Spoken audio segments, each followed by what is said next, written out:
Ako, basag na oh.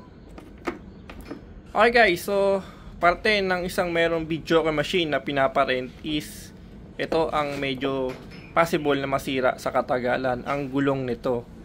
Yan, katulad yan, wasak yan.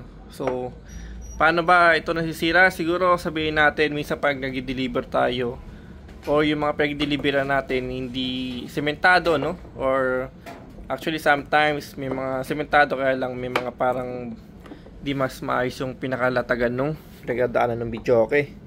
Yan, so possible talaga na masira talaga siya. So asahan nyo po na kasama sa maintenance talaga nito. Ito talagang wasak di ba? Tapos ito, actually yung buo naman sa pinaka-wheels niya dito, kaso dito yung sa party na to, ayan may bearing po ito parang pinaka-bulitas niya is nawala na sa align. Ayun. So ngayon, syempre bumili kay Shopee. So hopefully ito magtagal siya, no?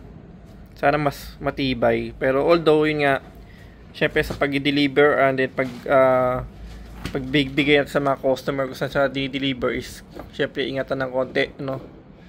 Dahil yun na nga po, possible talaga na masira siya. Kaya katulad ito. So yun, so ikakabit na po natin itong mga wheels niya. 4 na po ito para lahat sabay-sabay na siyang maupod din kung sakali.